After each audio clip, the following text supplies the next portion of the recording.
নমস্কার, আমি তরুণ ঘোষ। জম্মুতে একের পর এক যে সন্ত্রাসবাদে হামলা হয়ে চলেছে তার পেছনে জানা গেছে হাত হচ্ছে চীনের।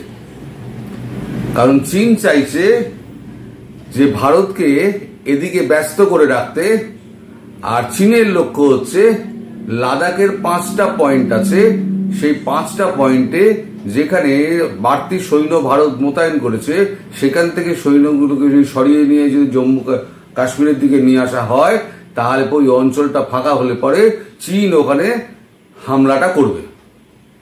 তার জন্যেই চীন পাকিস্তানকে কাজে লাগিয়ে এই সমস্ত অস্ত্র, টাকা সমস্ত কিছু দিয়ে সমস্ত ঝামেলাগুলো পাকাচ্ছে। কারণ চীনা বুলেট পাওয়া গেছে, চীনা স্নাইপার গান পাওয়া গেছে, চীনা চকলেট পাওয়া গেছে, চীনের গ্রেনেড পাওয়া গেছে, সমস্ত কিছু কিন্তু চীনের অস্ত্রশস্ত্র। এখন চীনের তো নিশ্চয়ই কোনো লাভ লোকসানের ব্যাপার আছে, এমনি এমনি চীন করবে না। মিলিটারি ইন্টেলিজেন্স এবং এনআইএ এর খবর অনুযায়ী যা জানা যাচ্ছে, আপনারাও পত্রপত্রিকা একটু এদিক ওদিক করলে আপনারাও নিশ্চয়ই দেখেছেন যে এর পেছনে চীনের সম্পূর্ণ হাত রয়েছে। এখন এখানে যেভাবে জঙ্গি ঢুকেছে এগুলো হচ্ছে একেবারে ডেন ফরেস্ট। দিনের বেলা আপনার এখানে সূর্যের আলো পর্যন্ত ঢোকে না, সেইখানে জঙ্গিদের খুঁজে খুঁজে মারা এটা একটা ভীষণ বড় কাজ। কিন্তু তাও একজন মারা পড়েছে। আর কত বড় অমানুষ এরা, ভাবুন, যে বাড়িতে এরা জল চেয়েছে যে এক গ্লাস জল দিন, জলটা খেয়েছে, খাওয়ার পর বুড়ো স্বামী স্ত্রী যারা ছিল বাড়িতে দুজনকেই গুলি করে মেরে দিয়েছে যাতে সাক্ষী না থাকে। এরা এত বড়ই অমানুষ, এদের কাছে কোনো, এরা 72 ঘরের কাছে পৌঁছাবার জন্য রেডি হয়ে চলে এসছে। তার জন্য যা যা করতে হবে তারা করে যাচ্ছে। মোদিজি মাঝে G7 বৈঠকে যাওয়া গিয়েছিলেন ইতালি হয়ে। গতকালকে মোদিজি ফিরে এসছেন। যাওয়ার আগে 3 সেনা প্রধানের সঙ্গে তিনি বৈঠক করেছেন। সেখানে অমিত শাহ ছিলেন, সেখানে রাজনাথ সিং ছিলেন, অজিত দোভালজি ছিলেন। এবারে অজিত দোভালজি কিন্তু রিটায়ার করার কথা ছিল, কিন্তু অজিত দোভালজিকে প্রধানমন্ত্রী ছাড়েননি। কারণ দোভালজি বলেছিলেন আমার 79 বছর বয়স, আমি আর সম্ভবত কর্মক্ষম থাকবো না। তবুও মোদিজি ওনাকে ছাড়েননি এবং ওনার যে প্রধানমন্ত্রীর প্রিন্সিপাল সেক্রেটারি যিনি ছিলেন PK মিশ্র, তাকেও বহাল করে রেখে দিয়েছেন। PK মিশ্র এবং অজিত দোভাল এরা দুজনেই হচ্ছে গিয়ে প্রধানমন্ত্রীর নাক, কান, হাত, চোখ, মুখ যা কিছু বলেন এরা দুজনেই হচ্ছে তাই। যাওয়ার আগে সমস্ত ইন্টেলিজেন্স ইউনিটের প্রধানদের সঙ্গে প্রধানমন্ত্রী কথা বলে গেছিলেন এবং সেনা প্রধানদের বলেছিলেন যা করার আপনারা করুন, আমি সবুজ সংকেত দিয়ে গেলাম। এবার গতকাল প্রধানমন্ত্রী আসার পরে আজকে বিকেলে আবার একটি বৈঠক আছে। সেখানে পরবর্তী কার্যক্রমের রূপরেখা ঠিক হবে, হামলার রূপরেখাটা ঠিক হবে। কিন্তু সেটা আমি আপনাদের বলে রাখছি 26 তারিখের এদিক ওদিক হতে পারে। কেন 26 এখনই বলা যাবে না, সেটা অত্যন্ত গোপনীয় ব্যাপার। কেন 26টাই ঠিক করা হয়েছে সেটা বলা যাবে না। তবে 26-এর এদিক ওদিক হয়, 26-এর আগে, একদিন আগে বা দুদিন আগে, বা 26-এর একদিন দুদিন পরে, 26শে জুলাই এই একটা দিনক্ষণ স্থির করা হয়েছে। এবং এটা যে আপনার ওই গিয়ে দুম করে মেরে দিয়ে চলে এলো, ওরা বললো কয়েকটা কাক মরেছে, অমুক মরেছে, হ্যাঁ, সেসব সার্জিক্যাল স্ট্রাইক ফাইক হবে না। এবারে এমন একটা কিছু করা হবে যাতে একেবারে পাকিস্তানের ভিত নড়ে যায়।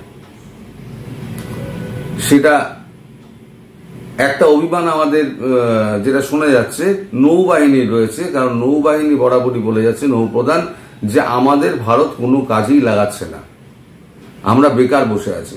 এবার হয়তো নৌবাহিনীকে দিয়ে হয় করাচি আর এদিক দিয়ে আপনার রাওয়ালপিন্ডি, দুটো জায়গায়, রাওয়ালপিন্ডি GHQ যেখানে হচ্ছে সেনা অধ্যক্ষদের বাসস্থান, যত সেনা অফিসার আছে সমস্ত ওই রাওয়ালপিন্ডি GHQ তে থাকে। সেখানেই প্রথমে আঘাতটা হানা হবে বলে আশঙ্কা করা হচ্ছে। তবে এবার যেটা হবে একদম ফুল প্রুফ অ্যাকশন হবে, যার জন্য অজিত ডোভালজি এবং আমাদের কমান্ডার ইন চিফ 3 বাহিনীর এবং যত আমাদের ইন্টেলিজেন্স ডিপার্টমেন্ট রয়েছে তাদের চিফেরা সারাদিন সারাক্ষণ তারা এই নিয়ে বৈঠক করে যাচ্ছেন। এর মধ্যে হয়েছে কি, ভারত কিন্তু নিজে নিজে ভেতরে ভেতরে তৈরি হচ্ছে। ভারত একটা দারুণ একটা ক্ষেপণাস্ত্র, একটা ড্রোন তৈরি করেছেন, এটা দেশীয় প্রযুক্তিতে। আপনাদের খুব সম্ভবত মনে আছে ইরানের জেনারেল ছিলেন সুলেমানি, আমেরিকা সুলেমানিকে মারল যে ড্রোন দিয়ে। সুলেমানি বাড়ি থেকে বেরোচ্ছিল কনভয় নিয়ে, একদম সঠিক যে সুলেমানি যে গাড়িতে ছিল সেই গাড়িটাকে ড্রোন দিয়ে আমেরিকা উড়িয়ে দিল, যার জন্য আমেরিকার উপরে ইরানের এত রাগ। সুলেমানি কিন্তু ওদের খুব বিখ্যাত জেনারেল ছিলেন। তো এই যে খবরটা বেরিয়েছে, এটা হচ্ছে তার নাম, যেটা হচ্ছে ড্রোনটা, তার নাম হচ্ছে নাগাস্ত্র। খবরে বেরিয়েছে এই নাগাস্ত্র এর বিষে নীল হয়ে যেতে পারে চীনের লাল ফৌজ, ভিড়মি খাবে পাকিস্তান। ভারতীয় সেনার হাতে এসে গেল নাগাস্ত্র 1।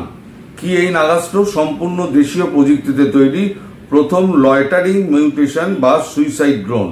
লক্ষ্যবস্তু স্থির না হওয়া পর্যন্ত লক্ষ্যবস্তুর আশেপাশে ঘোরাঘুরি করতে পারে এই ড্রোনগুলি, যেটা ওই সুলেমানির ক্ষেত্রে যেটা হয়েছিল। সাপ বা নাগ বা সাপ যেমন ছোবল মারার জন্য সঠিক সময়ের অপেক্ষা করে, তেমন ড্রোনগুলিও সেইভাবেই নকশা করা হয়েছে। লক্ষ্যবস্তুর আশেপাশে ওড়াউড়ি করতে করতে সঠিক সময় লক্ষ্যবস্তুকে হামলা চালায়। নাগপুরের Solar Industries Economic Explosives Limited সংস্থাকে 480টি নাগাস্ত্র সরবরাহের বরাদ দিয়েছিল ভারতীয় সেনা।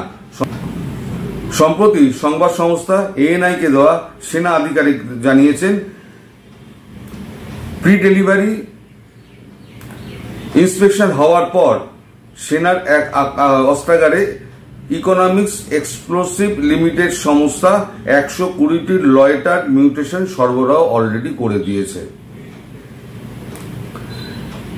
এগুলি যদি হাতে আসে তাহলে পরে একেবারে যেখান থেকে সন্ত্রাসবাদীরা ঢুকছে ওখানে ড্রোনগুলোকে ছেড়ে দেওয়া হবে, এবং ড্রোনগুলো ততক্ষণই ঘুরবে যতক্ষণ না পর্যন্ত তার লক্ষ্যবস্তু স্থির করতে পারছে। এবার লক্ষ্যবস্তু স্থির করতে পারলো তো ধারাম করে গিয়ে নিঃশব্দে মেরে দেবে, কারণ এর তো আনম্যান্ড ড্রোন তো, এর কোনো আর নিউক্লিয়ার চালিত, এর কোনো শব্দ হয় না। ব্যাটারি গাড়িতে যেমন কোনো শব্দ হয় না, এর কোনো শব্দ হয় না। কারণ এখানে ঢুকে ঢুকে অপারেশন করাটা, এত ডেড ফরেস্ট যেখানে সূর্যের আলো পৌঁছায় না, সেখানে মানে ঢুকে অপারেশন করাটা খুব কঠিন। আমাকে বেশ কয়েকজন আমাকে কমেন্টে লিখেছেন, তা সেনারা কি ওখানে গিয়ে ঘাস কাটছে? আমি তাদেরকে কি বলবো, তারা মানে ভৌগোলিক অবস্থানটাই জানেন না।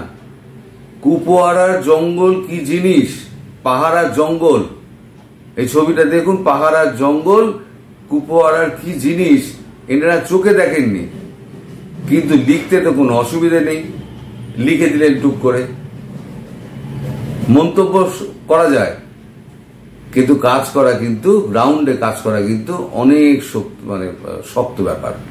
তো যাই হোক, আমার মতে ভারতের উচিত ছিল আরো কিছু আয়রন ডোম ইসরায়েল থেকে এনে রাখা। কারণ ইরান যখন ইসরায়েল অ্যাটাক করলো, 99% কিন্তু মিসাইল কিন্তু ইরানের মিসাইল কিন্তু ইসরায়েল কিন্তু আটকে দিয়েছিল আয়রন ডোম দিয়ে। 2-1টা হয়তো পড়েছিল, তেমন ক্ষতি করতে পারেনি।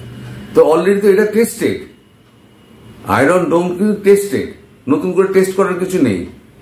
তার দেশের রক্ষা ব্যবস্থা করে ইসরায়েল কিন্তু প্রমাণ করে দিয়েছে আয়রন ডোম কতটা শক্তিশালী এবং কতটা কার্যকরী।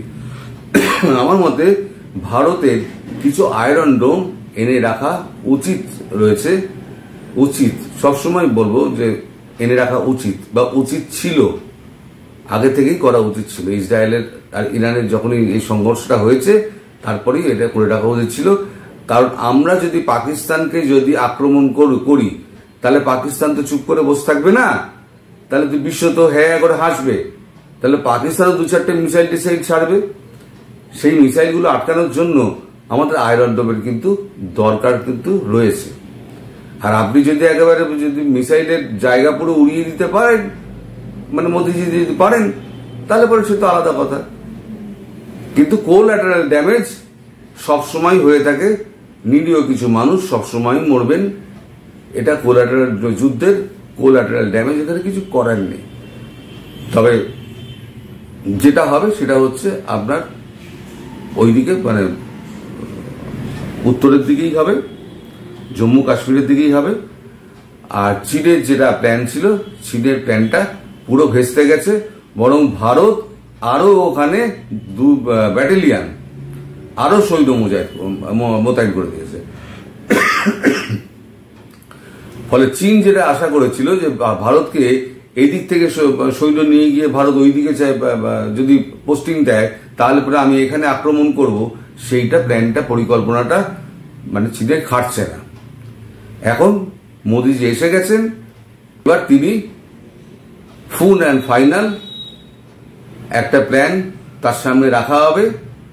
এবার তিনি গ্রিন সিগন্যাল দিলে পরে সেই মতো কাজকর্ম শুরু হবে এবং অ্যাকশনটা শুরু হবে 26-এর আগে অথবা পরে, এটা মিলিয়ে নেবেন। আজ এই পর্যন্ত রইল। সবাই ভালো থাকবেন, সুস্থ থাকবেন এবং সাবধানে থাকবেন। নমস্কার।